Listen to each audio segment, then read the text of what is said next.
A year ago, I took a highly critical look at the first Halo game and shared my thoughts on everything from mechanics and story to the design and presentation of the world it attempted to create. If you haven't seen it, or if it's been a while, I'd suggest giving it a watch because this one's a continuation, a sequel, if you will. But if you'd rather not, I'll briefly reiterate. Halo 1 is an inconsistent mess of half-baked and poorly assembled ideas. The game's setting is small and derivative, uninterested in examining itself to see what can be made from pieces inexpertly pilfered from other places. The story's too concerned with teasing mysterious implications to bother paying attention to what's going on in the moment, and features a character who refuses to interact with or react to anything around him despite the game begging him to. Mechanically, it's fine, and even good in some places, but suffers from uniquely terrible level design, uninteresting enemies and weapons, and an overall lack of creativity that leaves obvious strengths to atrophy. It's my very firm belief that Halo 1 would have been beyond dead on arrival if not for the fact that it managed to be first in an ecosystem and was therefore impressive by default. And if it had instead released on PC in 2001 among all the vastly more impressive first-person shooters of the era, there never would have been a sequel. But it got one, and surprise, Halo 2's actually pretty good. In fact, it's such an improvement that I honestly believe the first game's unexamined popularity does this one a huge disservice because people aren't willing to admit just how much better it is. It's not perfect, though, very far from it. Halo 1 may have made Bungie lots of money and turned them into a household name overnight, but now they had to do it again, and were still not all that great at doing it. Luckily for them, they were in the middle of a deluge of console-first shooters that were all trying to be Halo with mixed results. Bungie had found clumsy, accidental success, and other companies were scrambling to find the same. Regenerating health and a 2-weapon limit became the norm. Mission objectives were fed to you over the radio by a cast of disposable characters with waypoints burned into the UI so you didn't have to trouble yourself with exploring a level that was now painfully straightforward anyway. Vehicle rampage set pieces, dedicated sniper sections, and meaningless implications of a larger story that would never get told were scattered throughout dozens of mid-shelf titles. For better or worse, and I'd argue much worse, this sort of cookie-cutter design defined the first-person shooter throughout the 2000s. So that's what Bungie turned to, and that's the first bit of disappointment. Instead of taking their concept for Halo, that game with the wide-open landscapes and freeform structure, and giving it another try with more time, money, and a better understanding of the hardware they were using and the gameplay they had built, they went and made the same set-piece-based linear stop-and-pop shooter that everyone else was making. Halo 2 is better constructed but less ambitious than the first game, less interested in exploring big, exciting ideas, and it's unfortunate that they didn't think it was worth trying to revisit them. But maybe that was okay. Even cut down as they were from that original E3 presentation, Bungie struggled to fill Halo 1's gigantic levels with much of anything for the player to do. Maybe a tighter, better planned experience was worth it. Gone are levels where you just amble around from one empty cavernous space to another. Gone are the scores of identical combat encounters you can sleep through because they ran out of ideas halfway through the first level. Gone are the clumsy attempts at storytelling and world building because they decided to make the main character someone too important to explain things to, but too incurious to ask questions of his own. For a while, anyway. It does all come crashing down again quite spectacularly, but for a solid 2/3 of its runtime, Halo 2 manages to be, almost, a great game. A lot's changed since last time, showing an honest desire to figure out what worked with the first game's formula and what could be done better. There is also an unfortunate amount of copying ideas from people who had copied Halo 1 without much of an attempt to understand why those changes had been made or if they were good ones. It's a mixed but generally positive collection. The story and storytelling have gotten the largest boost, and the game's setting is now much better realized. The pacing and presentation are stronger, split between two characters that each focus on different aspects of a larger situation. Plot points aren't squished into contextless episodic levels anymore, they're allowed to form short arcs that persist between chapters, and there's a solid sense of progression. The various parts of the world are now far more interesting where both gameplay and visuals are concerned, with lots of extraneous detail and more complex design. Places feel like places, and the endless miles of grey hallway have thankfully been left behind. There's even an incentive to explore and maybe find a powerful weapon stashed somewhere to the side. A new physics system adds some interactivity to lighter terrain, and enemies have a better handle on what they can do with it. While the Master Chief is still about as deep and interesting as an oil stain in your driveway, the new Arbiter character offers a close look into the expanded Covenant faction. Politics and personalities clash, identities are established, and the setting feels appropriately grand. To help facilitate telling his story, the various Covenant enemies all speak English now, even when you're fighting them as the Master Chief.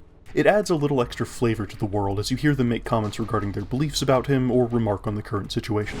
I've taken a grievous wound. Some changes do turn sour. Bungie have a better handle on what they want the story to be about this time, but there's still a lack of focus and ability that becomes obvious as more of it is revealed. Early plot points are forgotten or contradicted, new ones are introduced without considering how they'll fit, and by the end those strong foundations have started to decay.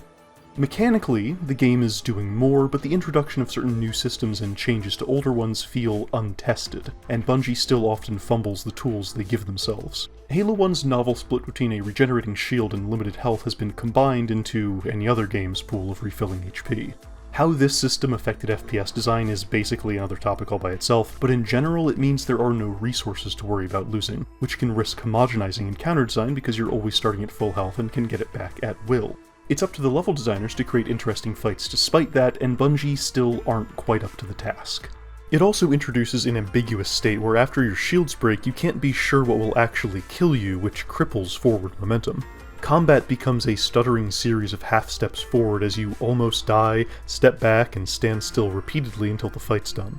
You only ever die because of a sudden burst of damage or continuous fire you can't get away from, and it always feels kinda cheap, not like something you could have played better. The whole game feels sluggish, too. Player movement is still glacial yet weightless. Sound effects are quiet and have no punch. Weapon impacts and animations are minimal. Encounters drag on with massive pauses in between waves or scripted events. Hold here until the Pelican arrives, Chief.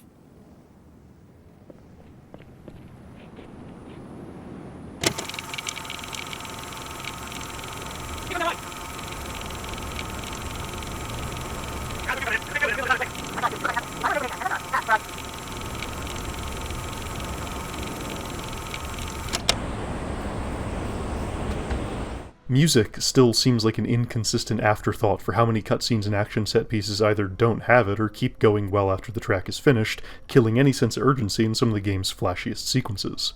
At the same time, there's been a massive expansion to the game's other systems. New enemies, weapons, and vehicles bring a lot to the table and make this game far more interesting to play than the first one. The human weapons are all largely the same, though the assault rifle has been swapped out for the SMG, something that looks and sounds like a dollar store cap gun. The pistol and shotgun both lost a considerable amount of damage and range, while the sniper rifle is exactly the same minus its night vision, and the rocket launcher got a fancy lock-on ability. Nerfing some weapons did at least help them find a proper niche. Unfortunately, they all fall underneath the battle rifle, the best weapon in the game. It's accurate at long range, but perfectly manageable in close quarters. Burst fire isn't a big downside when the refire rate is so high, it does great damage, holds a comfortable amount of shots, reloads fast, and ammo for it is plentiful. It's so good that it actively discourages you from diversifying your loadout. One of the other things you could pick up is the infrequently available Sentinel Beam, a sustained fire battery-powered laser that's unexciting but always useful in the areas you find it.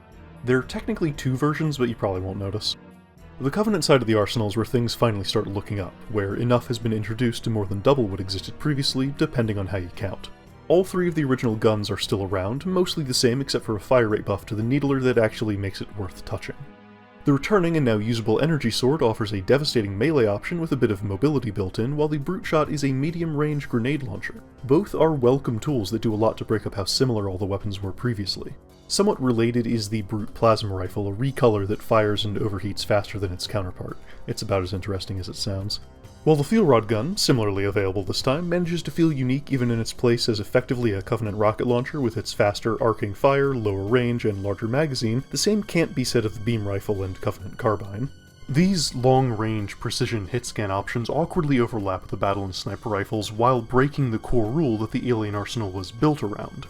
Halo 1's Covenant enemies all used projectile weapons, which meant that you could, theoretically, come out of any combat encounter having dodged every single shot, or at least taken them all on your shields. If you lost health, those consequences lingered until you could refill it. This was legitimately interesting design, but now these two make your own performance less relevant. At the same time, I guess it doesn't matter because there's no more health to worry about, is there? At least you can dual wield. Dual wielding is a strange experiment that causes some problems. It's conceptually very cool, but it becomes clear that some of the lighter weapons were nerfed as hard as they were because you're now expected to pair them with something else. But 2 other guns that are just as readily available will still be better, which just makes them even less attractive. The vehicles, as well, have all mostly gotten a bit of a tune-up, and now friendly NPCs can even drive them. The Scorpion is untouched, and the Warthog has a new variant equipped with a Gauss cannon that you only get once or twice. Given how powerful it is, that's probably the correct choice. Once again, it's the Covenant side that saw the biggest changes, such as all their vehicles now having a boost function, the Banshee's ability to do a barrel roll, and how the Wraith is finally available with a pair of front guns that only the AI is allowed to use. New on the scene is the Spectre, a Covenant version of the Warthog with an extra seat. Once again, not bad that they have it, but disappointing that it's so basic a reskin. The Phantom dropship replaces the Spirit of Old, which hovers in place to deposit troops from above and uses its 3 belly guns rather than landing and becoming ignorable. Vehicles overall now fire faster and are more accurate, which helps the increased amount of vehicle set pieces flow better as your shots actually go where you're pointing, though it can also make your own feel way too fragile. It seems that Bungie finally understood how fun vehicles are. Rather than mostly being simple traversal tools, you actually get to know what using them in combat is like. The new hijacking mechanic helps, where if you're close enough you can kick a driver out and take their place. It would have been even better if you encountered enemy vehicles on foot more often, but Bungie does still have a bit of a problem with keeping them sectioned off into their own set pieces instead of being incidental additions to a fight. It's always obvious when you're supposed to use one, but at least you do get to do more with them. For the more regular foot combat, the enemies are far more interesting and slightly expanded, while the added weapons do a lot to give each one a better identity, as they aren't all fighting over the same 3 choices the entire game. Grunts are still generally stuck with their plasma pistols and grenades, though the ones with needlers are a bigger threat this time thanks to the buff it got. They also seem to have lower health than before, nicely solidifying their role as chaff. The different ranks of elites finally feel distinct, with different weapons as they go, and for a bit of incidental variety, there's the jetpack and honor guard versions. Hunters are just as easy as ever, but mercifully not as overpopulated. Their new beam weapon, however, is anything but threatening.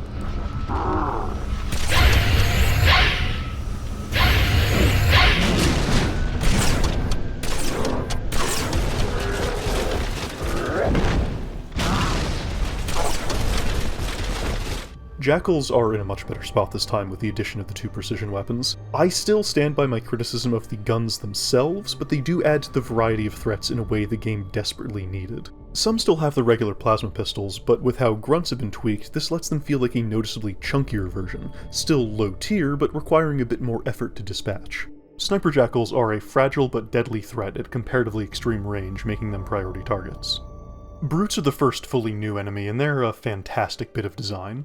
They're physically large, which lets them stand out and be obvious targets to prioritize, and it means they take up more space in a fight, forcing you to worry a little bit more about your positioning. Being unshielded allows you to fight them with different weapons and tactics than the elites, a welcome shift by the time they show up. While their altered plasma rifle isn't the biggest change to what you know, some will have a brute shot that turns them into a totally new kind of threat. Then, when they start raging at low health, they become an overbearing melee target you need to finish off as soon as possible. That also incentivizes precision aiming, as spreading body shots around just means you're facing a horde you don't have the ability to counter. They're also saved for the last quarter of the game, which is a good way to shake things up at the end, but for story reasons means you won't get to see how they fight alongside elites.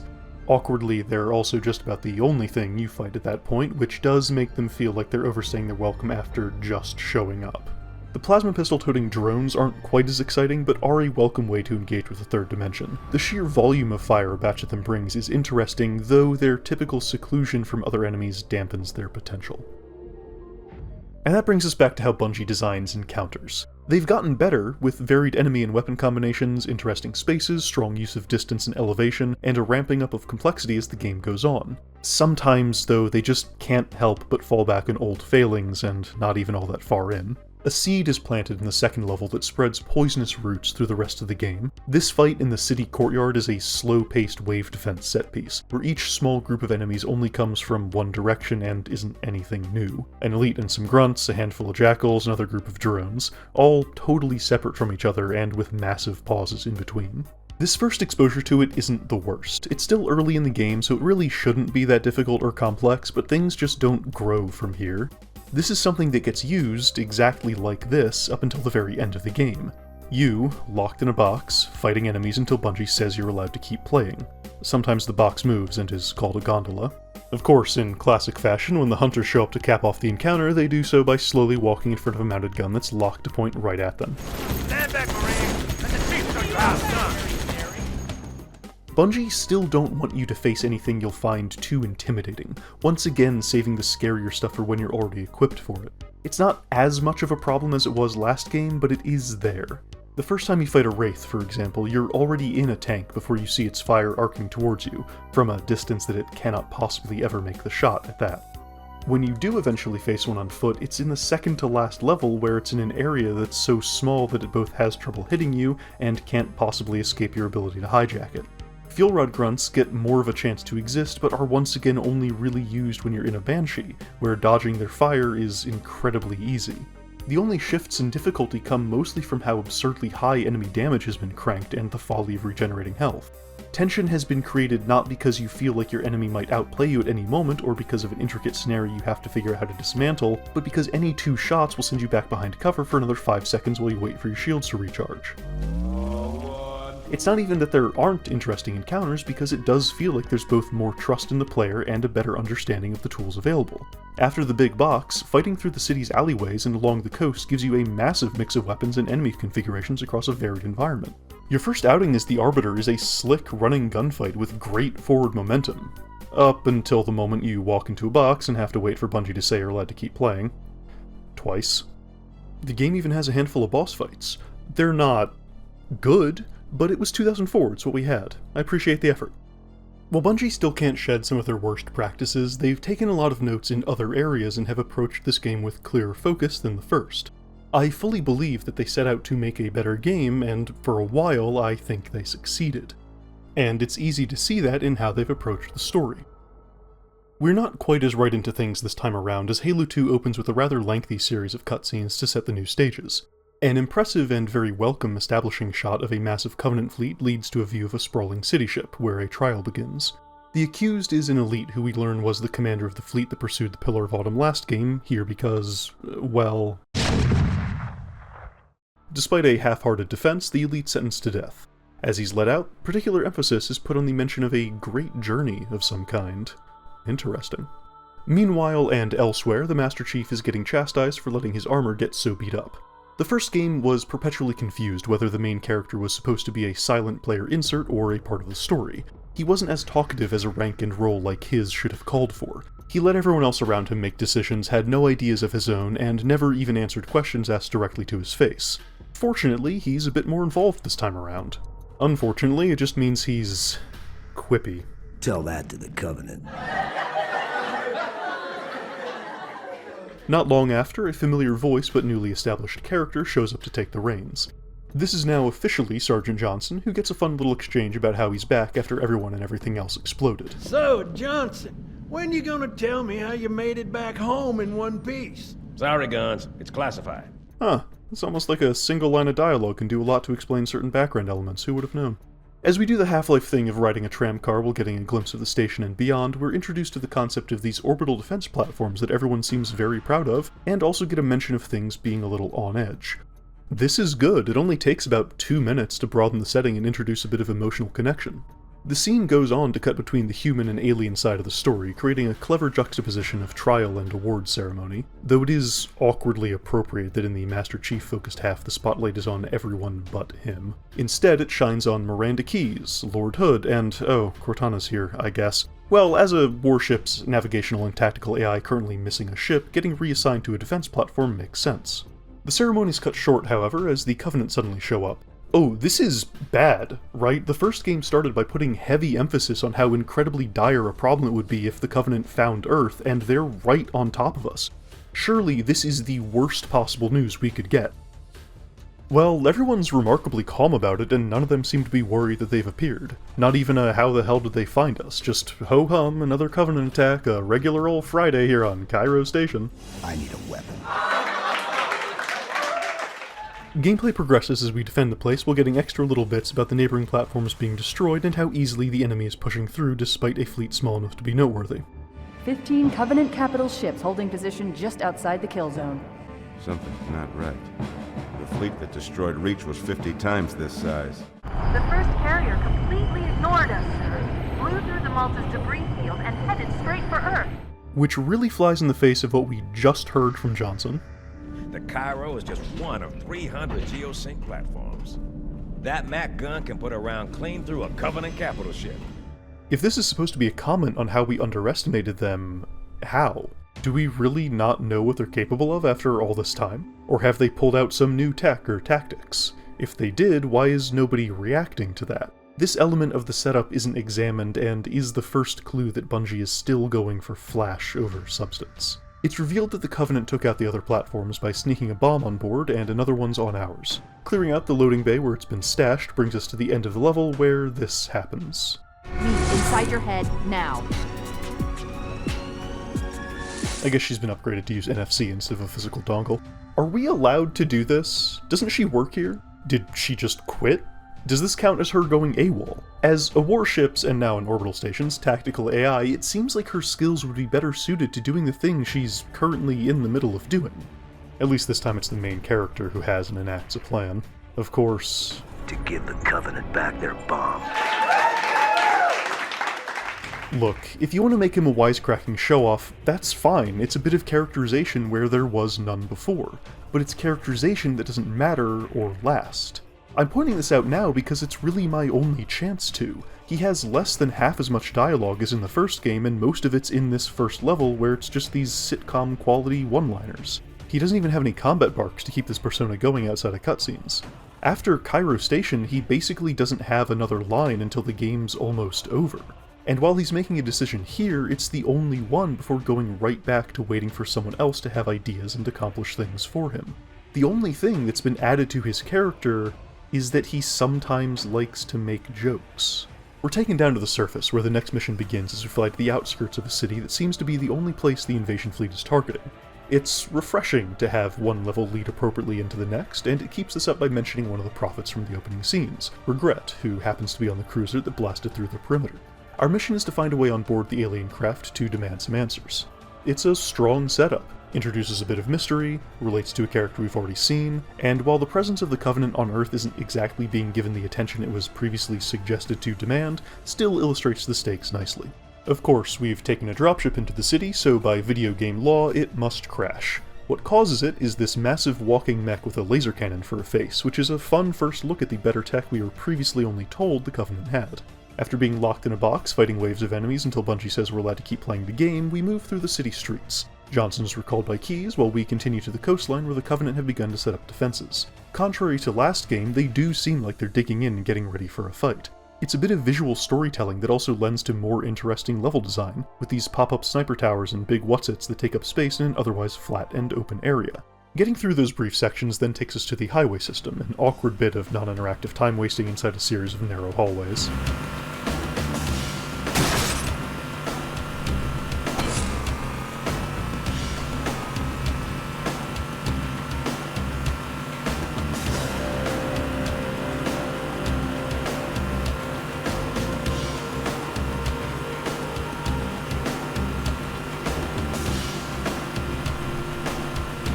We do learn that the Covenant fleet is so small because they didn't expect us to be here, another bit of intrigue, though its relevance is debatable. We were previously told their goal was the bridge, and so here we are at the entrance to the metropolis proper. The walker has scuttled its way here as well. Luckily, Johnson's detour brought him to us, and with a tank in tow. This level is incredibly straightforward, and not just because we spend half of it driving across the bridge, effortlessly blasting anything in front of us. If this is supposed to be a challenge, it isn't, and if it's supposed to be a victory lap, it's a little early and flies in the face of how easily the orbital blockade was broken. Once again, Bungie can't really decide what the power balance is supposed to look like. Should we be scared of how outmatched we are, or enthusiastically kicking ass because they didn't bring enough guns? Then, when the Scarab shows up next, it shrugs off everything and walks right past what was supposed to be our big final stand against it. After demolishing double its weight in ghosts, wraiths, and banshees not 5 minutes earlier with a single tank and 2 random schmucks, I still don't know how I'm supposed to view the Covenant's capabilities. The intent is clear, it's giving a direct comparison to the tank we were just in by destroying it with as much ease as we were destroying the other things. That's a good bit on its own, but is sending mixed messages when put alongside the inciting event. Bungie do understand why setting up an overwhelming obstacle can be a fun narrative tool, but only as it relates to being that level's central set piece. We're never threatened by the scarab directly, we just see it walking around. Our animosity towards it comes from a single cutscene where it can't even destroy one plane, and the fact that it's a big alien robot. Mechanics can be a storytelling tool, but Bungie still can't figure out how to get them to say what they want. After the scarab's dead, we remember we were supposed to be finding a way onto the cruiser that came down, but it seems like it's already on its way out for reasons we're not privy to. We hitch a ride on the wormhole it opens and have a bit of a cliffhanger while we go to check on what the Arbiter is up to. He's called that now after accepting the role as offered by the Prophet of Truth, and his first mission is to track down the leader of a rogue faction who's been making dangerous claims about the Prophet's leadership and religious teachings. Led by a dour Spec Ops commander, he and his squad head to a facility suspended within the nearby gas giant. The commander is cool towards him at first, but some well-chosen words make a good impression, while an approaching storm presents a ticking clock. Their lives matter to me, yours does not. That makes two of us. Forerunner architecture is slightly more interesting than last time, with different elevations and a good mix of spaces. Encounters in this first area are fast and fun, putting us up against a few reskinned elites and grunts to drive home the Splinter faction angle. The grunts here also overwhelmingly have needlers, which helps differentiate them from the ones in the earlier levels. Descending further takes us to a hangar where a ship is docked and where sentinels float idly around, which is a point of confusion for the accompanying elites. Sentinels, the holy warriors of the sacred range. Why have they sided with these heretics? There, we stand around and fight enemies until Bungie says we're allowed to keep playing. Arbiter, clear the hangar and open its door, so I may drop the second lance. Further still, we run into the heretic leader right as he flees into another part of the facility in a banshee to go defend a mysterious oracle. I will defend the oracle. Following him takes us to the air for a sequence that's halfway to Bungie making you do something until they say you're allowed to continue, given that you have to follow a phantom around until they highlight the correct door, but you can skip to the end if you know where it is. Also, if you do the sequence as intended, the music runs out about halfway through, leaving you in total silence.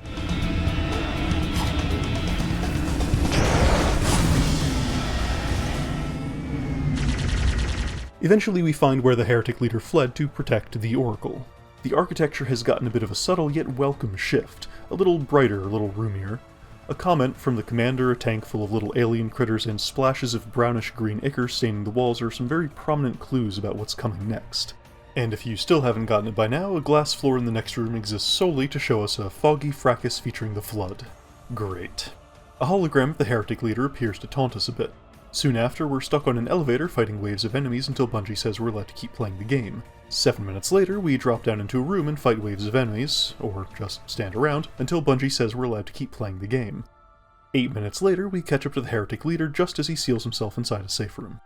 The added complications of the Flood have slowed us down enough that the storm is about to hit, so the Arbiter sends everyone back to the dropships because he has a plan. We shall force him out. How? The cable. I'm going to cut it. A few slices and the station's in freefall, forcing our target out into the open. We do the level backwards, just like old times, but with the added twist of it now being on fire and slightly exploding. This is one of the awkward set pieces with no music and sound effects that don't have enough oomph or just straight up don't exist. It's very odd.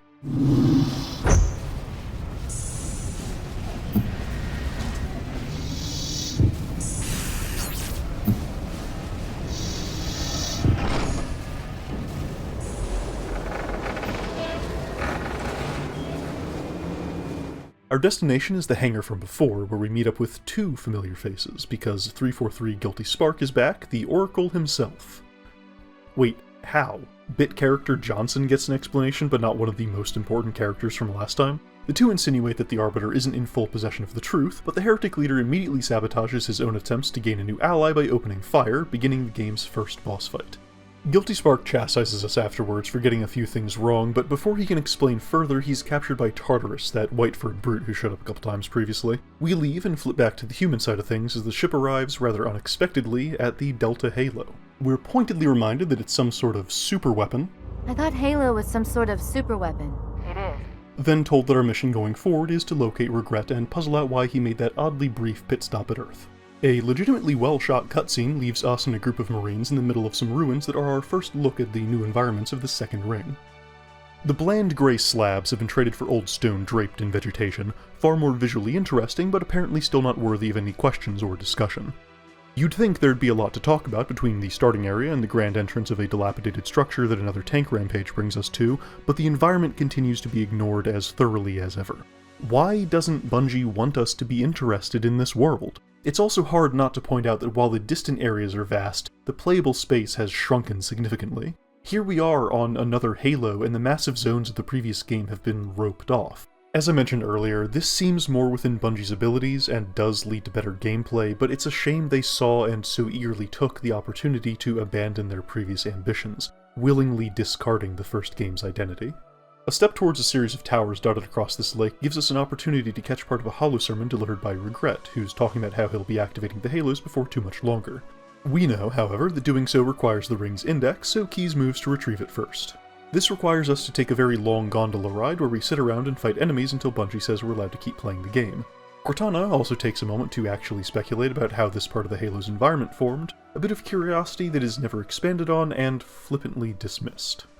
This lake couldn't have been formed by volcanic action, which means it was either built this way on purpose or was created by some other cataclysmic event. I'm sorry, were you trying to kill something? The gondola arrives at the first way station, and we continue on to an undersea wonkavator while Cortana repeats the previous information that the Covenant didn't expect humans to be on Earth, and that the Prophet in charge of that fleet acted ahead of schedule. Let me spoil it. This plot point only exists to explain why the invasion fleet was so small, which itself doesn't matter because they were able to break through the orbital defenses with zero effort. And yet, only one ship entered the atmosphere and then left immediately after doing nothing. The story is starting to wobble precariously. We're deposited at the second way station where another submersible takes us further. There, Regret's sermon continues. Every member of the Covenant shall walk the path. None will be left behind when our great journey begins.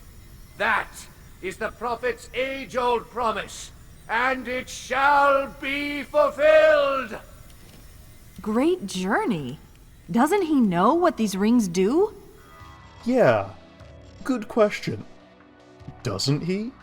Surely he's just lying to his congregation for some sort of personal gain. There's no way Bungie would rewrite one of the biggest and only plot points of the previous game, especially not after just reminding us about it. I thought Halo was some sort of superweapon. It is. Time for another gondola ride.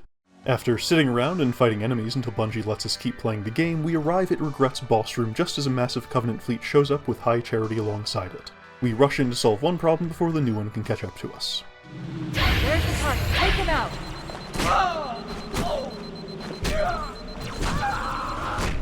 This leads to a ship turning a giant laser on the structure, which the Master Chief escapes by jumping into the water.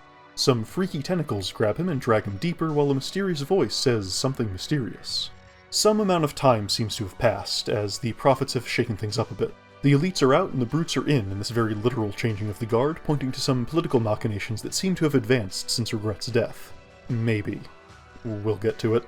Via Guilty Spark, they've also learned of the existence of a sacred icon, aka the index of this particular Halo. In case you needed any further confirmation that they absolutely could not have fired the Halo last time, given that the existence of an index at all is new information to them. Great. The Arbiter is sent to retrieve it, setting him up on a collision course with the human team already on its way. The environment here has some nice details, like these drones zapping away at damaged plating and scooting around all over the place, but this level is fully back to all the problems from before. A bunch of boxy and repeated rooms full of flat encounters that largely feel like busy work. The presence of the Sentinels helps to break things up slightly, especially with the introduction of the new Enforcers. You fight one first as a mini-boss, then they're scattered around throughout the rest of this general chapter. I like them, dangerous but not overwhelming, hardy but not a damage sponge, and with a way to encourage movement. What I don't like is that this fight unlocks another gondola where we sit around until Bungie says we can keep playing the game. Afterwards, a few more repeated hallways give us a couple opportunities to hear the human party off in the distance, which is just a fun detail. Proceed to the objective. We'll hold out as long as we can. It does mean that the Flood are back to having hit-scan weapons, though the nerf to that side of the arsenal means it isn't quite as egregious as last time. They do still have shotguns.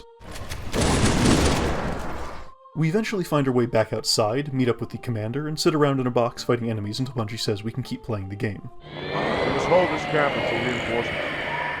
Past that, we enter a quarantine zone of sorts, where a few outdoor vehicle sections brings us to a gondola where we sit around and fight enemies until Bungie says we can keep playing the game. The humans have had enough of a head start to reach the index before us, but we subdue Johnson and Keyes with a little help from Tartarus, who takes them prisoner. Unfortunately, our usefulness as a figurehead is at its end, and the Big Yeti reveals that he was ordered to kill us if we didn't manage it ourselves. Why is uncertain. He shoves us off the ledge, where we're falling towards solid ground until we wake up in the clutches of the Grave Mind. This giant monster has brought the two main characters to an unknown location, somehow. It mumbles a bit of purple prose, then two more characters are introduced, the monitor of this installation and Regret. Again. Somehow. That word's about to start doing a lot of heavy lifting. Didn't Regret get vaporized by a giant laser after we punched him to death? Even assuming he's alive because of the flood infestation, how was there a body left? It's not going to be the last time this game forgets something it set up earlier. In fact, as the two bit characters bicker, a horrible realization should be settling over you, confirmed by the next exchange between the Arbiter and the Master Chief.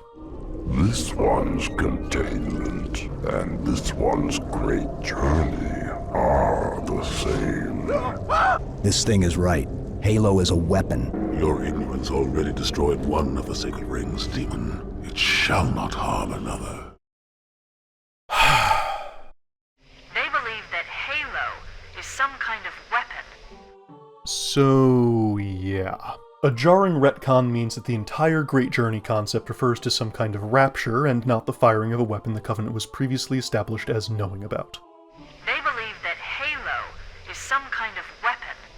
Perhaps you could say that only the prophets know the truth, or at least enough of it, but they're hardly keeping all the words about divine wind and cleansing fire to themselves. I shall light this holy ring, release its cleansing flame, and burn a path into the divine beyond. Its divine wind will rush through the stars. Even if we ignore the retcon and take this as read, it's still an object they know is designed to kill a galaxy's worth of living creatures and worship it for that exact ability.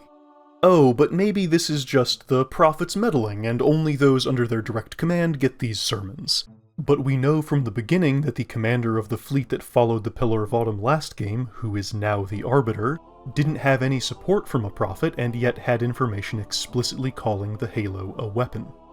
They believe that Halo is some kind of weapon. If you ever needed confirmation that Bungie does not pay any attention to their story, this is it. And if you need further proof, well, let's talk a little bit about the Flood. Again. I let things ride a bit after their initial introduction because while they weren't really serving the story at all, they also weren't offensive. Now, though... So this is the Zerg Overmind. I mean, the Flood Gravemind. How awkward to have gotten that wrong. I hope I'm not foreshadowing anything. Anyway, it's a big monster that talks a lot about a plot nobody else is paying any attention to. And there's one line in particular that has always annoyed me. I am a monument to all your sins. Cool. What's it mean? It's very dramatic, and this scene seems very important, so clearly this line has far-reaching implications that are going to fundamentally change that. It doesn't mean anything, nothing. It means nothing. Do you think it means that humanity was the Forerunners, created the Flood, and had to use the Halos to wipe the universe clean of all complex life? Wouldn't that tie into how Guilty Spark seemed happy to see us in the last game? Why he refers to any human as a Reclaimer? That final step is reserved for you, Reclaimer. Why do you continue to fight us, Reclaimer? A Reclaimer? Here? At last! This Reclaimer is delicate. And how he wanted us to use the Halo? Why he said that whole... But once the others follow suit, this galaxy will be quite devoid of life. You already knew that. Why would you hesitate to do what you've already done? Last time you asked me, if it were my choice, would I do it? Why he was so interested in human history once he was on the Pillar of Autumn. All about lost time. Human history, is it? And why, jumping ahead, the Covenant will need a human to use the Index to activate this new Halo at the end of the game. It is easy. Take the icon in your hands and do as you are told. Because humans built them and are therefore the Forerunners? Nope. No, it's not about that, because if it were, somebody would say something, it would go somewhere.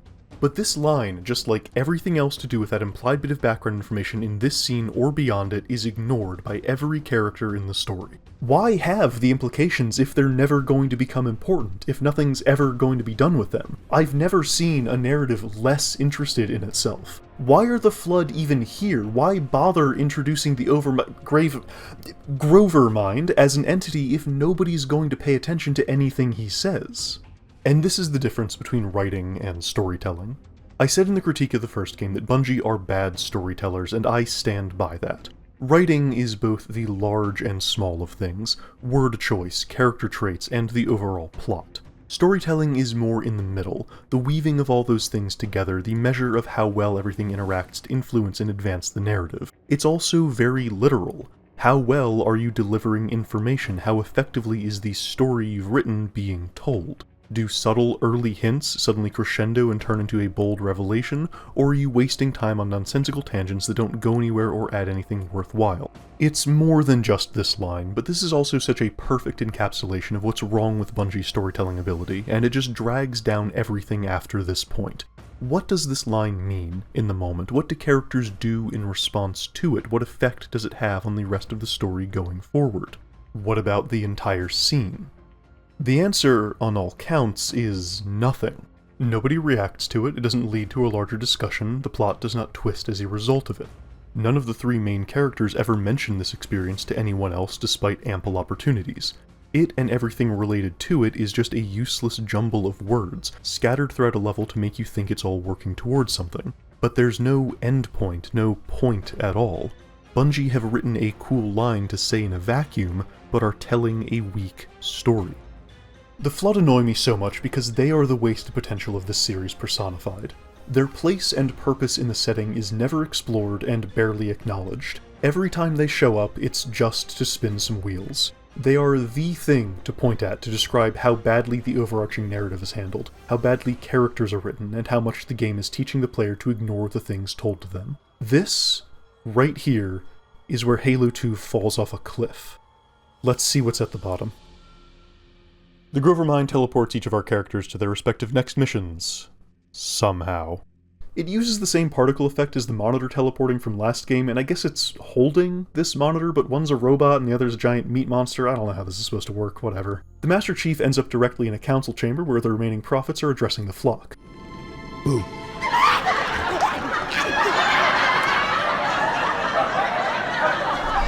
Kill the demon!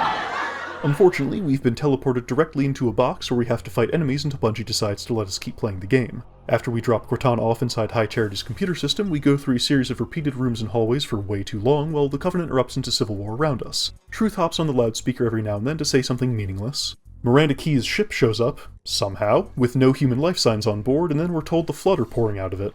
That really seems like something that should have been established at all, but unfortunately the story's in full-on panic mode at this point, just trying to get as much possible in before the end.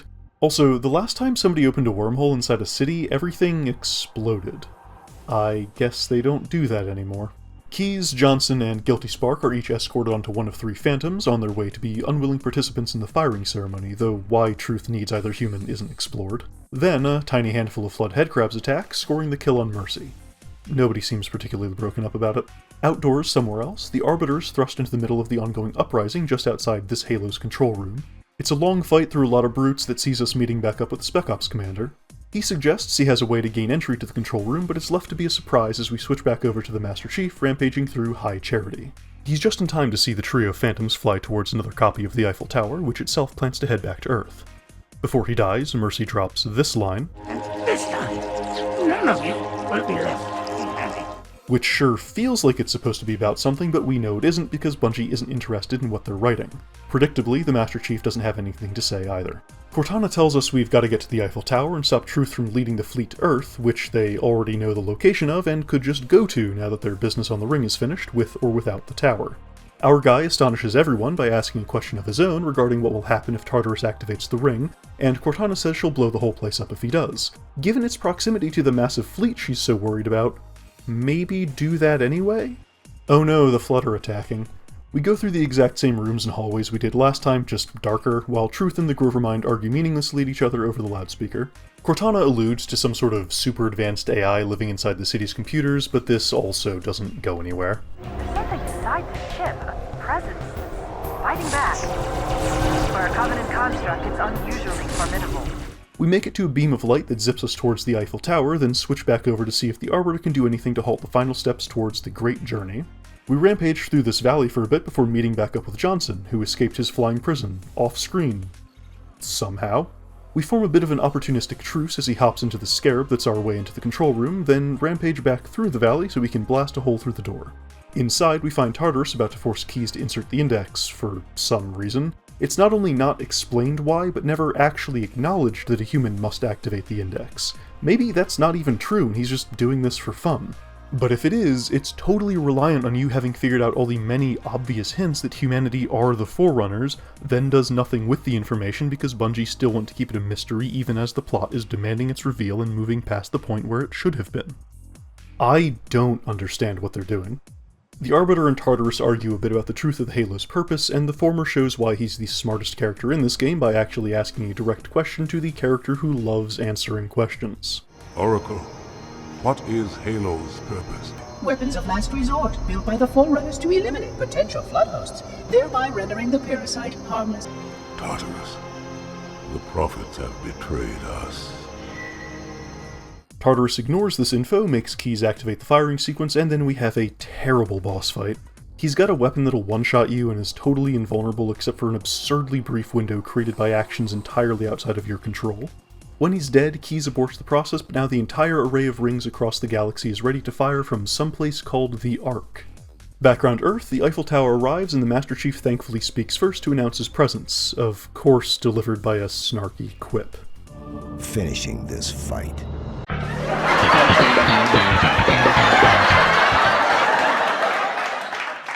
Finally, over on High Charity, the Grover Mind has fully taken over and begins interrogating Cortana, who should probably blow the place up like she said she would. And that's it. Halo 2 ends with an infamous cliffhanger to be resolved another 3 years later. How many of the dangling plot threads survive those 3 years is something I'll enjoy talking about later, but for now this is where we've ended up. I want to like this game more than I do. But it's tough, because the strong momentum of the opening chapters runs out very quickly. While there's a lot of initial promise shown with the new focus on more involved storytelling, more present characters, and an honest attempt to expand the setting, it holds on to all the same problems the first game had. It's a real mess, when you get right down to it. The uncertainty of where anyone stands in the beginning could have been straightened out with a bit of effort and a couple real pieces of information, but then the story goes totally out of control once Regret dies. Or doesn't die. You see what I mean? Things just start to happen because those plot beats are up next, no time to get them ready. The invasion, the Grover Mind, Guilty Spark being there, the Civil War, Johnson showing back up, the ship appearing, making Keyes activate the Halo, the Eiffel Tower heading back to Earth. It all comes at you so fast that you don't have time to grab on and take a closer look. And that's how Bungie wants it. They still haven't figured out how to keep a handle on the larger narrative, how to stay focused on the things they started before moving on to something new. The foundational issues are still there, they've just piled more stuff on top and expect you to be distracted enough that you won't give the pile a shove. Let's make our way back through one of these many plot points. By the end of the game, the Covenant want to fire this Halo, but can't because they need not only the Index, but a human to do it. Ignoring the fact that we don't actually know that last part. Lucky for them, Regret was able to draw a human ship here with a brief appearance on Earth and a daring exit, where we followed with minimal assets and no time to consider what he might be up to. Also consider the damage he did to a major population center on the way out, which, while it might not have been strategically important, sure would be a huge hit to morale and divert resources from the ground response. This would be a great plan and prop him up as a very cunning adversary as he set these massive events in motion that persisted after his death. He would seem like an absolute genius, and the Covenant's total domination during this war would seem perfectly reasonable if this is the sort of tactical expertise they can always operate under. Except for the fact that we know Regret didn't expect us on Earth and that he acted ahead of schedule. The only thing he accomplished by showing up was to give us a way onto the second Halo by accident, which then lets the Index and Keyes fall into Truth's hands, also by accident. This is a very common problem that inexperienced writers struggle with, where things only happen because something else later in the story needed them to have happened. That's what leaves you wondering, why did they do this? Did they read the script? Bungie even seems to realize this, but tries to cover it with flash instead of taking steps to fix it. Miranda Keyes' ship appeared on High Charity, full of Flood, because the Flood needed to be on High Charity. There's no justification or setup, but think about how cool the ship looks as it flies past. Johnson was able to escape his captors because he needed to meet the Arbiter in the last level.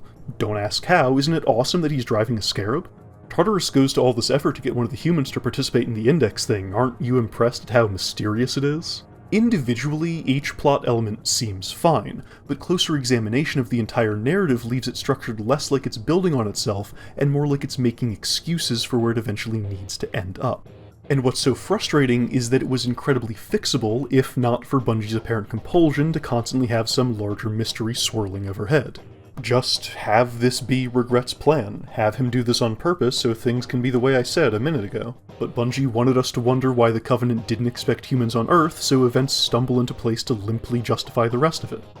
The Covenant civil war is similarly built on nothing. Truth is clearly using Regret's death as an excuse to oust the elites, which we see at the beginning of Sacred Icon. It implies a bit of a time jump to get there, but given that you're only minutes behind the human team sent to retrieve the index, it can't actually have been any time at all since Regret's death and this sweeping decision. So, was this planned out ahead of time, just waiting for the right catalyst? Does Truth want a civil war and tricked Regret into doing what he did so he'd get himself killed, giving him this justification? Did Truth use the Master Chief as a convenient way to rid himself of a political adversary? Well, no, because we know it was Regret's own idea and that Truth had no knowledge of what he was doing or that we specifically would follow him. The Arbiter's brief interaction with the heretic leader also doesn't get to matter. It's clearly there to introduce a bit of doubt into the newly retconned religious angle, but he doesn't express this to anyone, and by the time he gets undeniable confirmation and tries to sway Tartarus, the game's about to end. There's no dissent or uncertainty sown by what the heretic said to him,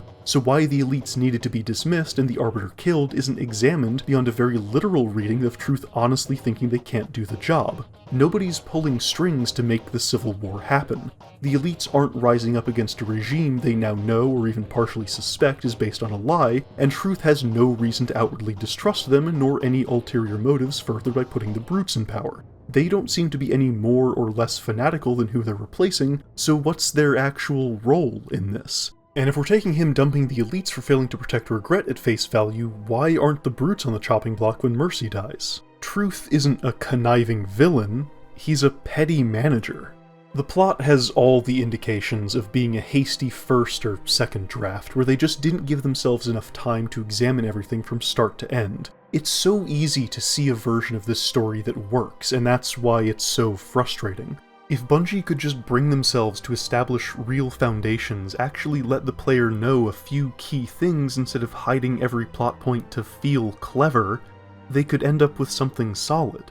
The motivations of any of these characters could be understandable, acting, like motivations do, as anchor points from which the plot could expand along a knowable path. But they're allergic to that, so instead of being immersed in a tangled web of religious politics, we just watch plot points haphazardly fall along a crooked path. Less telling a story than hoping it'll feel enough like one that you'll move on to the next thing before having a chance to ask questions. It's a shame, because it was enjoyable for a while, but its strong start ends up feeling hollow, and your reward for paying attention is to know that, just like last time, nothing fits together properly. They failed, but at least they tried. Effort is obvious in some places. If not in this story, then in the overall setting. There was an honest attempt to expand things only barely defined before. One of those, and the best example, is the Covenant. In Halo 1, the Covenant didn't exactly have an identity. They didn't have characters, a core philosophy, motivation, or relevance in the narrative past the halfway mark. They were really only there to be the alien bad guys you shot guns at. Perfectly fine if Bungie hadn't tried to convince everyone that they were more than that. While I'll still criticize how clumsily the retcon was handled, it did at least leave them in a better place. You can't go one mission without tripping over a named alien, the visual design language got more cohesive, and they're just generally more substantial. For instance, let's really take a look at this Arbiter character. He's a fleet captain whose superiors on the ruling council believe was deficient in his duty to rid a world of a parasitic alien infestation after making contact with a bunch of humans. He's given a show trial that really only exists to further the political machinations of a corrupt leader, but offered a second chance if he becomes their clear and obvious puppet. His first mission is to locate and kill the head of a splinter faction who've been branded heretics for the way they disregard the teachings and laws of the ruling class, as well as for their views towards the alien parasites and the ancient precursor race who created them. Face to face with his faction's leader, the Arbiter finds the ideas intriguing, and he carries the doubts instilled in him back to his own people. They're reinforced as he meets with the ancient mind in control of the alien parasite, and, alongside the actions taken by the rulers, he finally accepts a new truth and turns his back on the system that created him. That's pretty interesting and definitely plays to the strengths of Halo 2's deeper, more involved narrative. There's some real weight to the topics here, and Blizzard did a great job weaving them very naturally into Tassadar's overarching story. Oh hell, I mixed up my notes. Okay, I see why I got confused. So, in StarCraft, Tassadar is a fleet captain who... it's the same thing. A show trial over failing to burn out a parasitic alien, meeting the head of a splinter faction who shuns the leader's teachings, the venerated ancient builder race, the alien supermind, all that.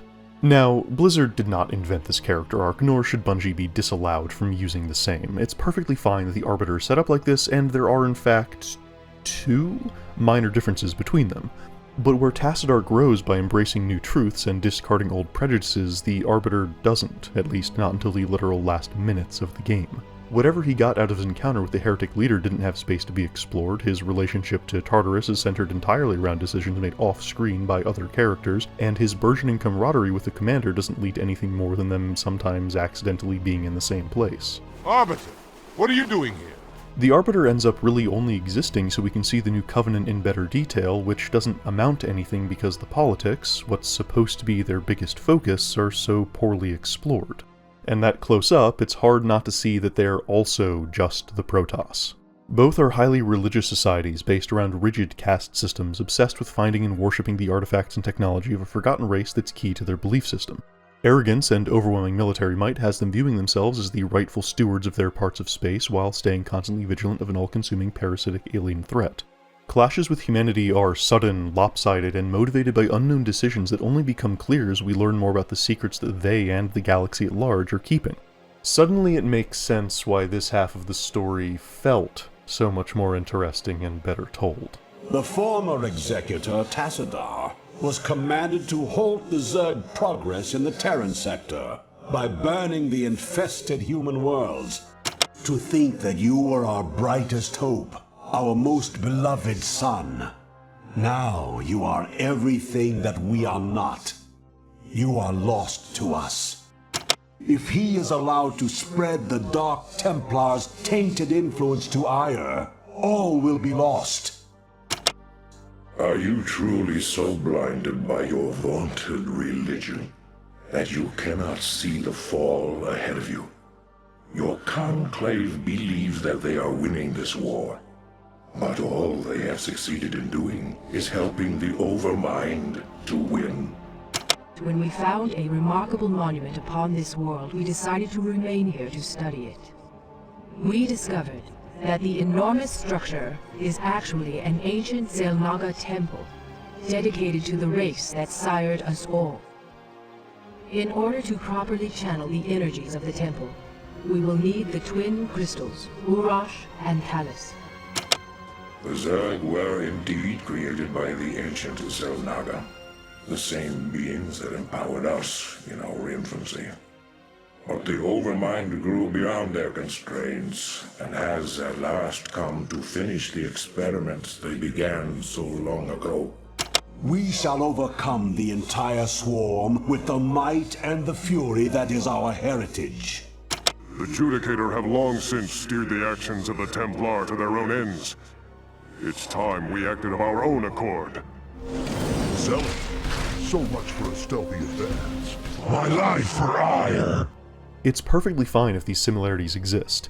Taking inspiration from one place and doing something new with it is just how the creative process works. It's an intent to build something unique out of what might be familiar parts, as filtered through your own preferences and experiences. But the thing you end up with should be able to stand somewhere beyond those initial inspirations.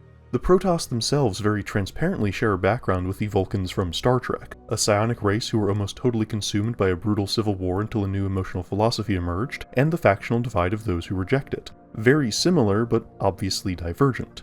What do the Covenant end up as? Who does this game show us that they are?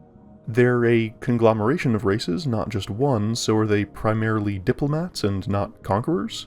If yes, why are we fighting? Did we accidentally expand into their territory? Did we attack first? Did they offer to let us join up and took our denial poorly?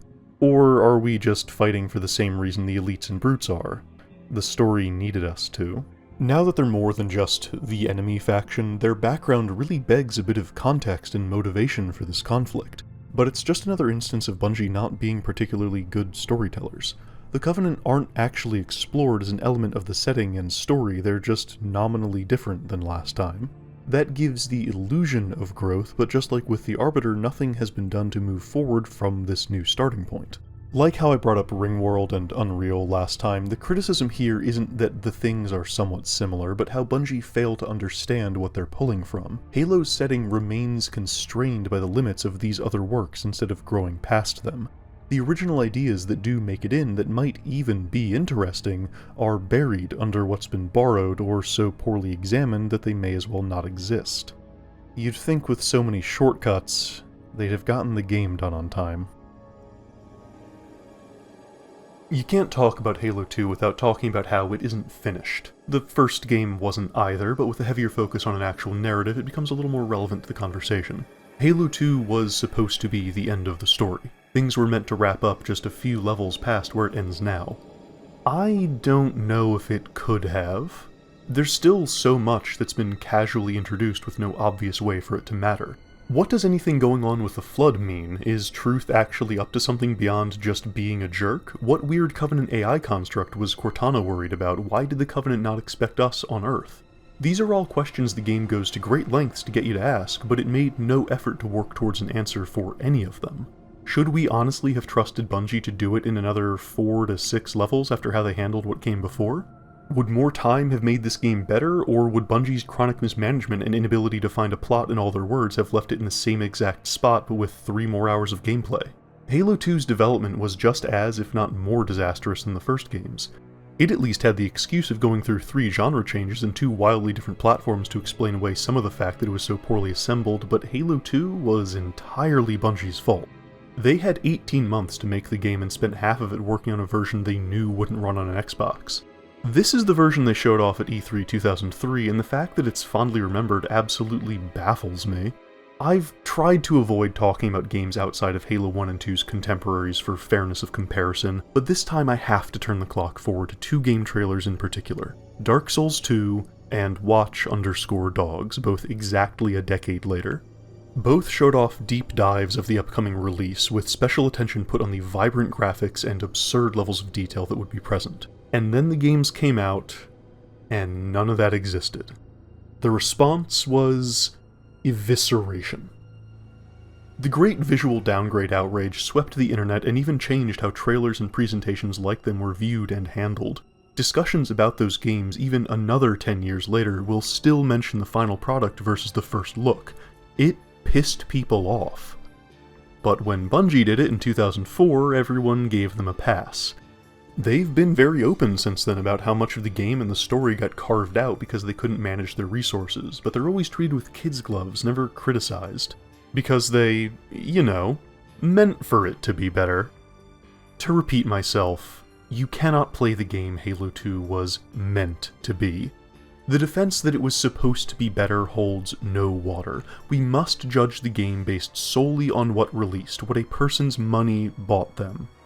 While Halo 2 is absolutely better than the first game, it's about the same amount of a mess. The plot is more ambitious but still unfocused and unsure of what's important. The gameplay has been propped up in some areas and weighed down by untested decisions elsewhere. The level design has better intent behind it but is still chained to bad decisions made previously.